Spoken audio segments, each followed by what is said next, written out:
Hi, everybody. This is a supplementary video in the Deep in the Bones program for Charlotte Lake. And it is specifically designed for people in the program who are having some kind of mobility issue. And because the class on Fridays is a strong backs class where we do a lot of the work on the floor on a mat, I thought I would give you some alternatives for some people who would prefer, rather than transitioning down to the floor, doing the movements there, that they can do movements either on an elevated surface, like a firm mattress. A couch isn't so good because you can't stretch your arms out. So a firm mattress or a chair. So what I'm going to do in this video is I am going to show you the movement on the floor and then a possible alternative you could try in pretty much sitting or standing. Okay, so if that's not an issue for you, you can hit the stop button now, but stay watching if this is intriguing for you and you've been finding some of the movements kind of inaccessible for you. Okay, so away we go. So you'll see a lot of these movements be shown in tomorrow's class, but really you can watch this video as many times as you want because you'll see a lot of repetitions throughout the 8 weeks. So I'll just put a chair off to one side here. So the first movement I'd like to talk about is the movement on the floor called the pelvic tilt. So the pelvic tilt is where the pelvis is literally rocking, and right now I'm in sort of a middle position, but I don't know if you can see here. I can slide my hand just very gently underneath a slight hollow in my low back. And if I was to rock down a little bit more towards the tip of the tailbone, that lower arch in my back increases a little bit. And then if I was to go in the opposite direction and lengthen my low back more to the floor, you can see how my pelvis is rocking back and my pubic bone is scooping a little bit more to the sky. And so this is a movement that's very standard in the strong backs class to warm up the pelvic area, and particularly the area where the pelvis connects to the spine. But for those of you who are having difficulty transitioning to the floor, you can do this similar movement in a chair. Let me show you. So I'll give you a side view of me here. So the trick with this one is you want to sit to the edge of your chair, feet planted on the floor. And if you feel for your sitting bones, you should be able to feel the sitting bones at the base of your pelvis here. And the pelvic tilt done in sitting is simply, they're like rockers in a rocking chair, your sitting bones. And so you can literally rock a little bit more to the front of your sitting bones. And when you do that, it creates that little bit more of an arch in your low back and your chest stays lifted. And then if I was to rock in those rockers a little bit past neutral and round back, I'm going to feel a little toning here, a very little bit of rounding in my back. It's not a big movement. And so I rock to neutral, rock forward, chest is lifted, come back. I'm right on top of my sitting bones now. And then I roll to the back of them, and there's just a slight rounding. We want to be careful if you have osteoporosis not to go into a really deep rounding. We definitely don't want to be doing this, okay? So it's a very little movement in either direction. So that's your pelvic tilt. Okay, what do we have next that I'd like to show you? Oh, okay. In the class, we're going to be warming up where the thigh bone connects into the hip, and so into the pelvis. So the whole idea here is to hold your torso stable and just let the knee go out to the side, and I'm sliding on the outer edge of my foot. I'm rolling on the heel and gliding up with my toes pointed to the inside of my mat or towards the midline of the body. Let me do it this way so you can see it this way. So I'll do it with the other side. So the knee is bent, my torso is not rocking around. I'm really holding my abs steady here and just letting the knee go out to the side a little bit, glide on the outer edge of the foot, roll so that the toes point in, and I'm rolling from my hip. It isn't just my ankle, and gliding back up. Out to the side, pelvis isn't rocking around here. We're just isolating the movement, getting a nice bit of movement into the ball and socket joint of your hip. And notice how I roll to one side to come up. So if you can't do that on the floor, no problem. What you can do is, once again, sit on the edge of your chair. Let that, and the really important thing here is that your torso is upright. And you can always hang on to the sides of the chair for support. And it's the same movement literally in the chair, sitting at the edge of the chair. So my left knee would go out to the side, glide on the outer edge of the foot, roll in and come back up. I'll do the other side. Right knee out to the side, glide on the outer edge of the foot, turn the whole hip in and glide back up. So that's a movement you can do in the chair rather than on the floor. The next movement we're going to be doing tomorrow is on hands and knees. And I'm just sort of pulsing my heel back here. Now, again, we'll be talking a lot about keeping the torso stable. So I'm bracing my core here. Hands are under wrist. And I'm just bringing my leg up here and lowering back down. So I'm feeling this engagement in the back of my leg and my buttock. So if we want to do this in standing, you could either go to the back of the chair. Look at my lovely hip hinge here. So I'm not rounding, I'm hip hinging, reaching my bum back to the wall behind me.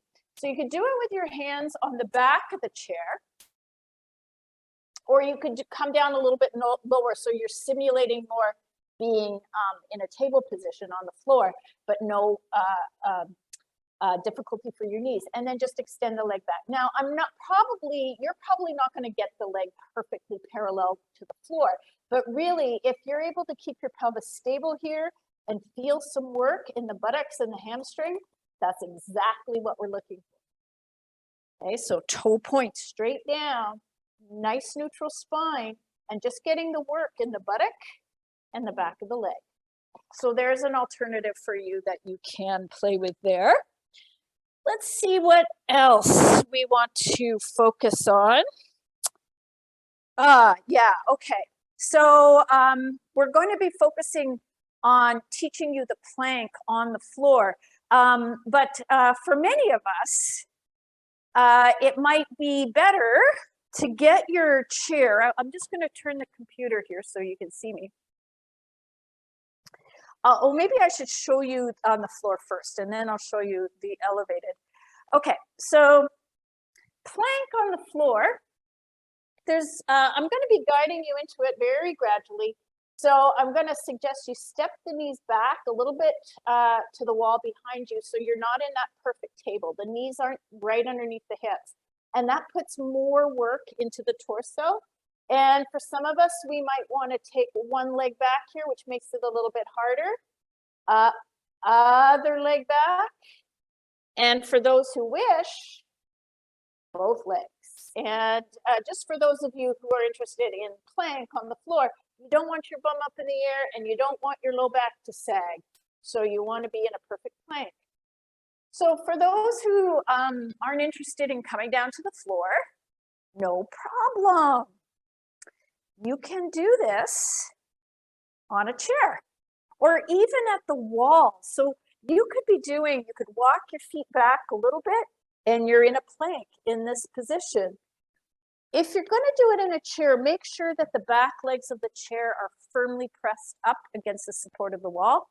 I have bare stocking feet and I'm likely to slip on this floor. So I'm just going to take my socks off. So for plank on an elevated surface, and by the way, as you start to get good at this, people who don't want to transition to the floor, you can slowly lower yourself down from a higher step to a lower step if you want more challenge. But I'm going to show you with the seat of the chair. So what you do is you step maybe just one leg back, and that's enough. And you can just play, seeing how much weight you want to put in here. But if you want to try this, walk your feet a little bit wider than the hips, reach down into those hands, draw the sides of the throat back, and here we have a plank. So that's another option for you. For those of you who don't want to come down to the floor, have your chair, but make sure that those legs are supported against the wall. Okay, what else can I show you here for those of you who don't want to transition to the floor? We're going to be doing on the floor, for those who are comfortable on the floor, we'll be, again, doing some work where we squeeze the bum, resting the forehead on the hands, and lifting first one leg. We'll do a few repetitions on that side. You want to keep your pelvis perfectly pasted to the floor. The pelvis doesn't want to rotate off the floor. So this movement, as many of the movements in this class, are very small, but very effective. So that's the movement on the floor. How can we adapt and modify that if you don't want to be on the floor? So again, I'm just going to turn to the wall. It would be really good if you can find some wall space, if you're thinking that this might be a good alternative for you. So I'm standing arm's length from the wall. My torso is upright. So my ears are over shoulders, shoulders are over hips, hips are over ankles, and I'm resting my hands on the wall. So if you have wrist issues, you could also rest your knuckles on the wall. And in this position, it's not a big movement. I'm just taking my right leg back, so I'm not arching in my back. I'm squeezing my bum. The leg's only coming back slightly. Same thing to the other side. Okay, so that's an alternative if you don't want to be down on the floor. What else can I help you with here? Okay, dead bug. Let me bring this around again. So dead bug is, we're going to be doing dead bug almost every week in the Friday class. So, and it's designed to get you stronger in the front of your body, particularly the area in your midriff, below your ribs and above your pubic bone, the abdominal area. And so we'll be exploring many, many different variations of how to do a brace, maybe lift one foot, then the other foot, knee aligning over hip, heel aligning over knee. Once we get stronger, maybe both arm variations. We'll be playing with all of that over the next 8 weeks. And be patient with the journey because it takes persistent, consistent practice and patience to get stronger. So don't be discouraged the first week if this is feeling really hard for you. It's that's just natural. It's just part of the journey that everybody's on. Now, if you want, you can do abdominal work. Now for this one, it's really important you sit back in the chair. So your bum is right back at the edge of the chair and your spine is supported. I'll be teaching you how to do the brace tomorrow, but you just want to feel as if somebody was trying to tickle you hard in your belly and you're really protecting the belly. It's called a brace. Some people use the analogy of getting punched in the gut. I don't really like that analogy. It feels a little violent for me, but for some people, that's the way they understand how to protect or to really brace in that movement. Make sure your throat is back. I'm going to be talking about hyoid back tomorrow. But if you want to, in this position, nice upright position, you would lift one leg and lower down, keeping your brace. Other leg and lower down. Engage, lift, maybe extend. That's more challenging. Anytime we extend the limbs further from the center of the body, It challenges your abdominal muscles more to hold you steady. So those are some alternatives for you there. While we're sitting here, we'll be doing a hamstring stretch on the floor, stretching the leg up. So no problem. In a chair, you can just sit to the edge of the chair or the edge of your bed and extend one leg out. Now, we'll be coming back over and over again to the hip hinge. So you don't want to round your spine to stretch the hamstring.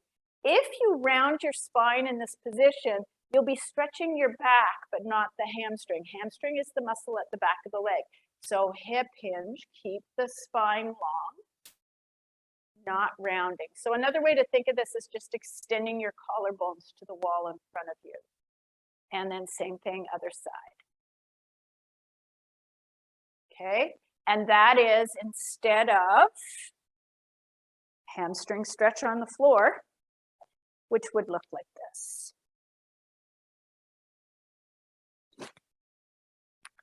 Something like this, or something like this. Okay, and what else can I help you with? Oh, while I'm down here, you'll often see me warming everybody down at the end of the class with a little bit of stretching of the glute muscles in the bum. And this is called the all fours stretch or the piriformis stretch. And for this one, you can have your right ankle in front of the bent left knee. And for some people, that's enough. Some people like to lift the other leg off the floor. Some people have sufficient flexibility to put a strap behind that thigh or even to reach around behind the thigh. When I reach around behind my left thigh, where the stretch is being strongly felt is in my right hip.